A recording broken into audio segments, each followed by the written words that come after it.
forum where we review the open in Asia and what the outlook for the rest of the day or week might be. We've seen oil prices rise this morning in Asia, a little bit up, but nothing dramatic. Let's welcome Amina Bakr, Deputy Bureau Chief of Energy Intelligence and one of the top OPEC correspondents. Amina, what are you hearing? What is your expectations? The big story of this week, obviously, is OPEC Plus meeting tomorrow.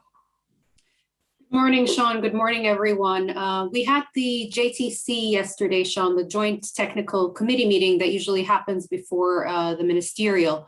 During that meeting, a lot of the delegates just expressed a lot of caution about the current market situation, the uncertainties that remain, mutations of the virus, how volatile the prices are.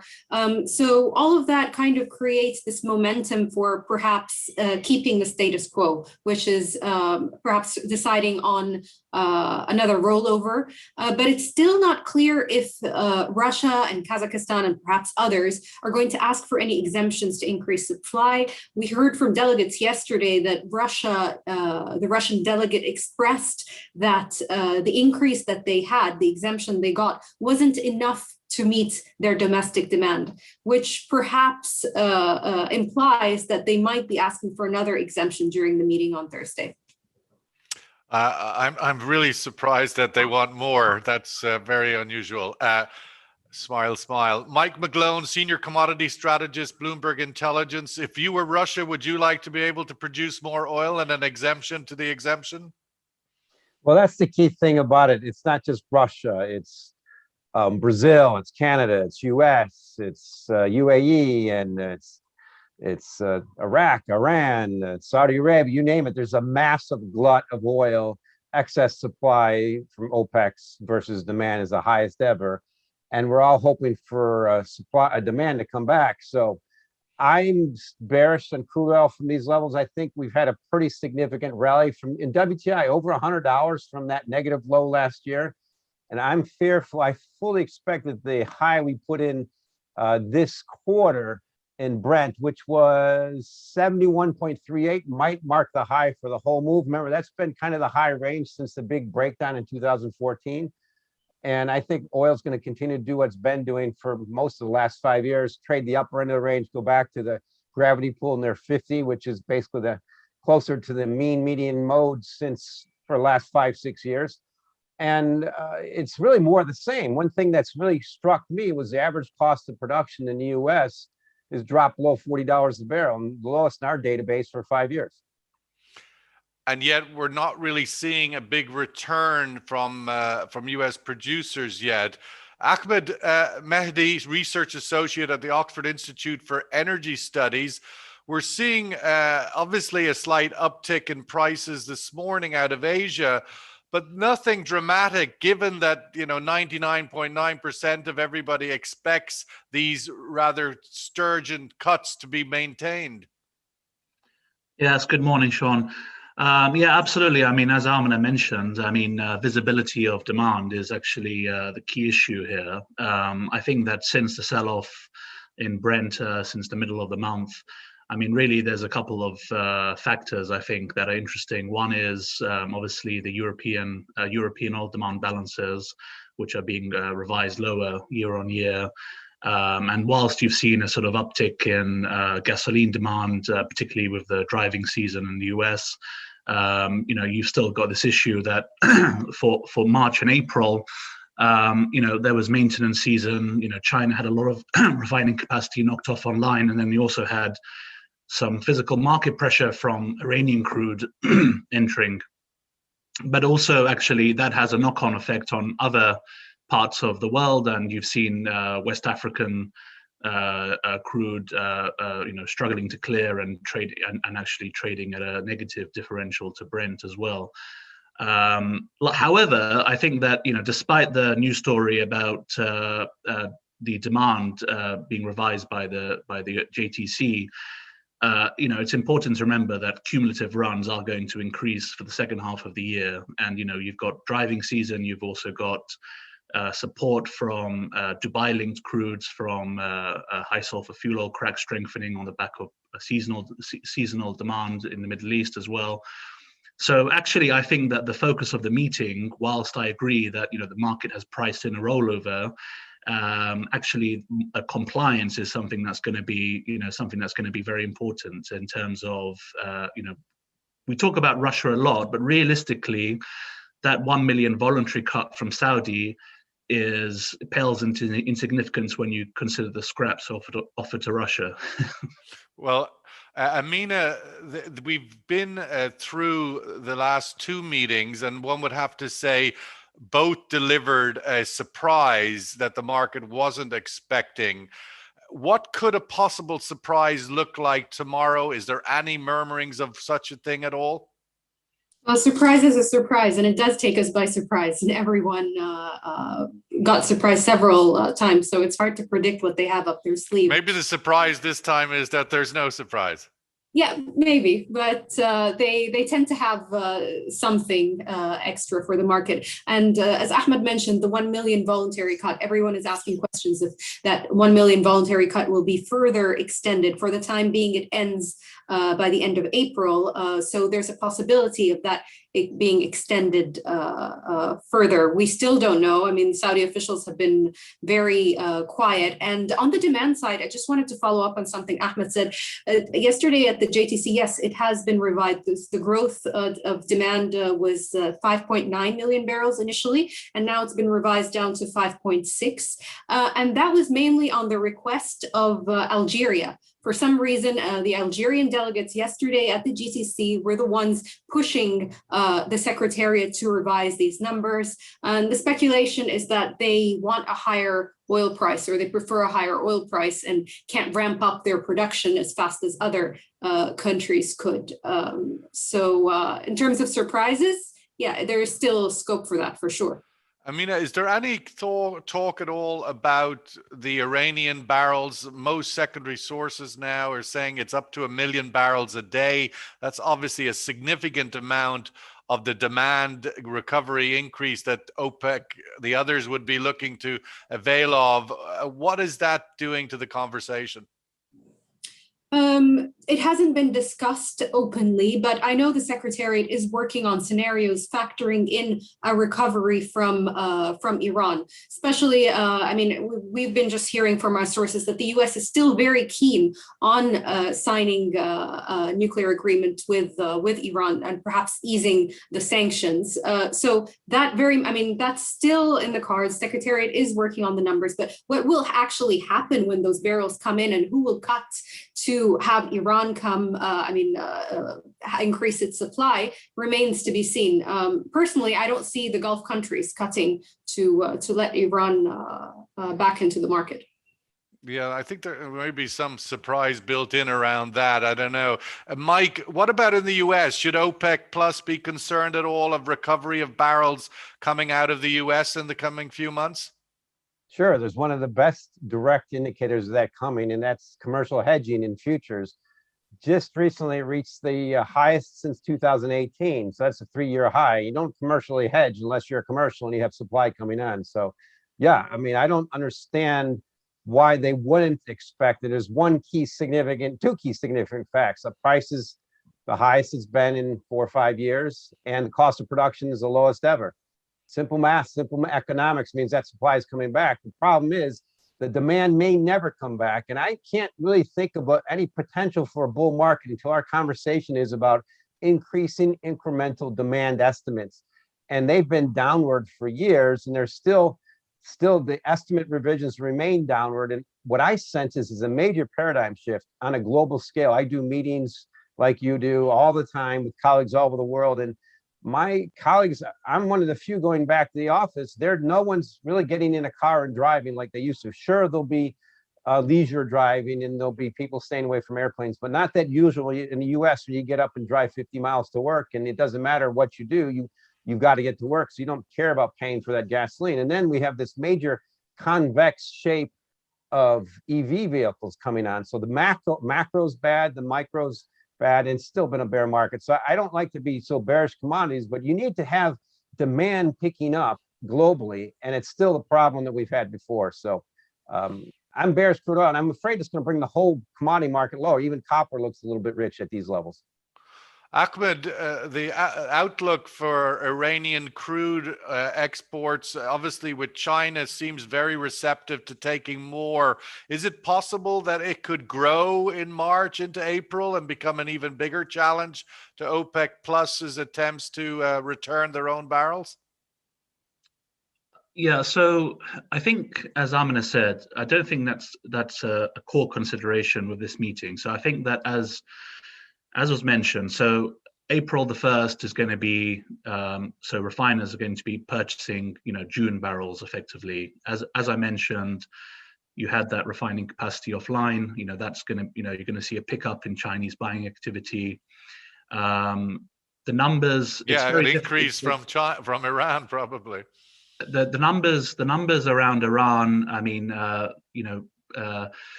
quite good assessments, pin that at about 900,000 barrels a day flows to China. I think it's important also to see who's buying that crude as well, with where it's landing, and also the discounts involved, with some estimates suggesting about $5 to $6 discount to Brent as well, and that's all. That seems not as big as I would have expected. The purchases being made by independent refiners, and margin being important to them.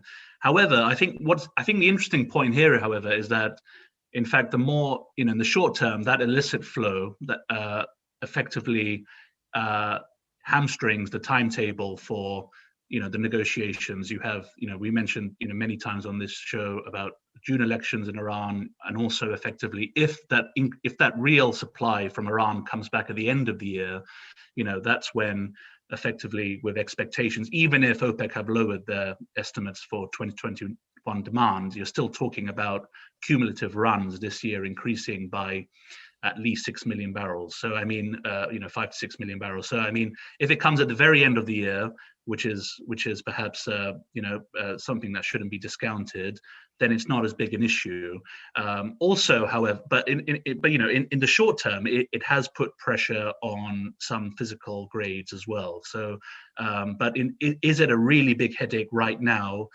Not really, but however, it's a very uncertain, and it's geopolitics at the end of the day. We have to see. Well, that's the other part of it. I think that's hard to really, when you have to quantify the geopolitics of the Iran, very difficult to see where the volumes go.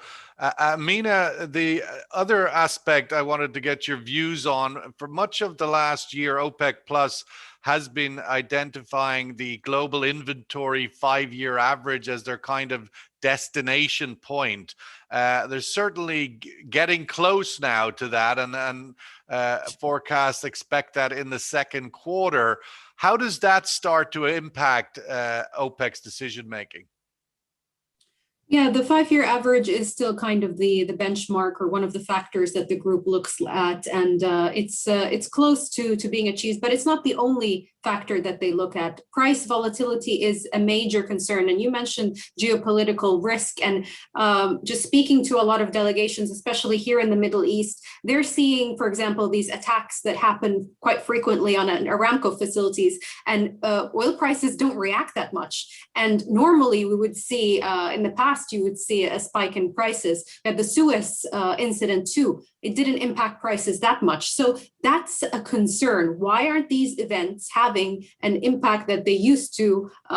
Just if we look in the past, they used to have a bigger impact on prices. So that concerns a lot of the players here. And the 5-year average is not the only factor that they look at. They're looking at other factors as well. I mean, just to follow up on that, in terms of the potential demand weakness that we're seeing, demand recovery, as Mike pointed out, downgraded from 5.9 to 5.6. We have the IEA have been continuously downgrading over the many months, revising downward the demand recovery for this year. And do you think there's any chance or any murmurs about OPEC Plus? Maybe the surprise could be to even be more aggressive and state that they're going to hold these current quotas, maybe not just for 1 month, for 2 or 3? Yeah, possibly a longer period, but a deeper cut would really have to come again from the big players, from Saudi Arabia. That's why they offered the voluntary cut. I don't see any of the other players offering volumes as big as 1 million barrels. So yes, sure, yeah, they might agree for not easing, I mean, a rollover for a longer period. That's possible. But we also have to look at the compliance numbers, because a lot of countries are still struggling to achieve 100% compliance. And just looking at the reports that were out yesterday from the JTC, many of the countries haven't even submitted compensation plans for the extra production. That tends to get buried a bit in the headline, where it's like 130% compliance, yes. And we sort of forget about the non-compliance. Exactly. There's still, I mean, just from May until February, an aggregate of around 3 million barrels a day from the entire group that still needs to be compensated. And as I mentioned, not all countries have submitted their compensation plans. Mike, another big event to happen today. Well, maybe we'll see if it's big, but President Biden is due to announce to the world that he wants to pursue a big infrastructure bill, spend lots of more money. How does that play into the market? Up till now, these stimulus announcements have always been quite supportive. That's right. And I think that's a key thing that Amina mentioned, is we just don't react so much anymore. And the primary reason I see it in commercial hedging. Every time we get a decent spike, massive spike in commercial hedging, because there's so many producers out there that just cannot wait to sell forward to lock in production and lock in profits.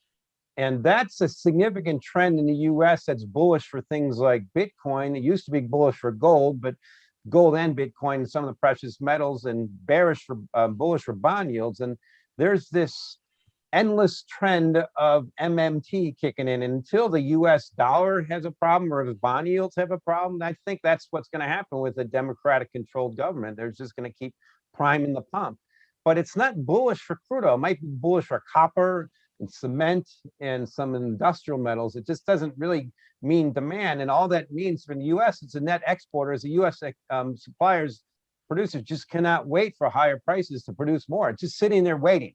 It's not like we haven't done it already. And then there's all this excess supply up in Canada. It just cannot wait to come back on. So that's the issue. And it's just the key thing I like to point out. If you're bullish crude oil and bullish commodities and inflation, then you're basically bearish innovation. And we're in that suddenly stage of gradually and suddenly of innovation kicking in. That's what Biden's doing versus the past administration. The past administration was basically supporting the advent or the whale oil 100 years ago when it was going away. This administration is accelerating natural trends towards technology replacing fossil fuels. And that to me is what's happening with this latest infrastructure plan. It's really focused on clean energy. Ahmed, meanwhile, in Iraq, we see Total this week doing a big deal, it would appear, to increase the production capacity further in Iraq. Could you give us a bit of an update on that and where that's likely to go and what kind of capacity increase it could deliver to the country? Yeah, absolutely. So, I mean, Total are a relatively small player at the moment, where they involved in Iraq, you mean? In Iraq, correct? Yes, in Halfaya, and also some exposure as well in Kurdistan. I mean, I think we have to take what has been announced with a bit of a pinch of salt here, because it's some of the projects. I mean, they have to be, as the Total CEO talked about it, both black and green. So you're talking about effectively the financing which would take place for major infrastructure projects, which have been on the books for a number of years, primarily seawater injection to boost recovery rates at southern fields, by effectively having equity stakes in two major upstream fields. But also, actually, the interesting thing, which is related to capture of associated gas and to reduce flaring as well. And I think the interesting question is going to be, at the moment, most of that gas is being captured by Basra Gas Company, which is a consortia with Shell and other players. And really it's going to be about economies of scale related to that existing project and how to capture the margins involved, because most of them get paid back through LPG exports. In terms of Total looking to increase, listen, there's always been MOUs, and actually the projects being discussed have gone through a parade of different partners over the years. So really we need to get a bit more detail exactly as to what this expected. And the oil minister has said that will be done before July. So I think we'll just wait and see. But nevertheless, I think that, one of the points that relates to the oil market is that we're still talking about OPEC pushing back and holding about 8 million barrels of spare capacity. Iraq holds close to 1 to 1.2 million barrels of that spare capacity. One of the interesting thing about the OPEC plus cuts is actually that it cuts also from state-operated fields. And actually, one of the things I've been hearing is that that's actually reduced some of the pressure on the reservoirs. And so once actually Iraq can come back, it can come back very quickly, actually. It's not just IOC fields being cut. It's going to be an issue with the meeting around compliance. And as you get to the summer months, when you have to increase associated gas output, this is all something that has to be monitored as well, because typically in the summer months, Iraq tends to, fray from compliance as well. So it's another factor to watch in the short term. Longer term, as I said, investment rates and IOC fiscal terms are going to be very important with this Total deal. Amina, you started out your comments earlier that the Russians may be seeking more exemptions, and Kazakhstan were alongside them the last times as well. How responsive is Saudi going to continue to give that? I mean, a year ago, we nearly had a complete collapse of OPEC plus because Saudi and that the Russians didn't align with Saudi thinking. Now it seems the Saudis are willing to give them a lot. And what's the outlook for that to continue? The Russians keep getting more, Saudi keep holding the line. In comparison to what happened previously, I think there is a lot more cohesion now, and members of the group are aligned that they need this alliance to continue managing the market. So a complete explosion of the situation, I think it's likely to happen. However, before OPEC meetings, we usually get a call between the leadership in Russia and Saudi Arabia. That call didn't happen. Then yesterday, the Kremlin spokesperson said that Putin hasn't been in touch with the Saudi leadership to discuss anything related to OPEC. However, that call could be arranged on short notice and if needed. In terms of Russia asking for an exemption, the surprise, I guess, it would be if they don't ask for an exemption. But if they do ask for one, I think it would be granted again, because the bigger, just looking at it at a bigger scale, keeping the group aligned and keeping this pact in place is more important than giving exemptions here and there. Let's give the room a chance to weigh in on this conversation with the survey question today. Although most expect OPEC will agree to roll over their supply cuts for 1 month into May, but if they continue the trend to surprise, what would it most likely be? Extend cuts for 2 months, which we talked a bit with Amina about, raise the supply by 500,000, Saudi return 1 million barrels, or something else. So let's pontificate. If we do have a surprise, which of these do you think it could be? And we'll see what the room thinks on that. Mike, there's reasons to be glass half full on demand recovery, certainly coming out of the US. Gasoline creeping back to year-ago levels, aviation, 1.5, 1.6 million people flying every day, and that seems to be growing. Obviously, the vaccination rollout is accelerating. I think in America now, it's over 3 million people a day being vaccinated. These are all quite bullish and supportive to the demand equation. Do you expect all those trend lines to continue? Oh, I do, Sean, but I think we need to remember what was the condition before COVID. It was bearish. I was bearish crude oil. I never thought it'd go negative. So we're right back to where we were at similar levels, and we're well above the 5-year average. The 5-year average for WTI is around 50, and here we are at 60. And cost of production has declined, and demand might come back to where it was, but it's gradually, incrementally been flat. U.S. liquid fuel demand is exactly the same, around 20 million barrels as it was 20 years ago. That was before EVs. That was just thrifting and more efficiency. So that's the macro. It just doesn't matter as much anymore, much less. And it's really accelerating with this, the Biden administration, where just don't use as much. So I look at, okay, fine, it was before COVID, I was bearish. Now we're after COVID. The only thing we did have is that massive plunge in prices, which adjusted for a while. Now we're back to where we were, and conditions are not any better, and we're at higher prices. So I look at it as good luck. This is just not a level I want to be long for, though I fully expect it to do what it's been and go back to gravitate towards the mean, which is about $10 lower. Ahmed, we've also had another big development this week, which is the ICE Futures Abu Dhabi Exchange has launched the new Burban Futures contract. Welcome your thoughts on that. Is that going to be a game changer in the market? How do you see it?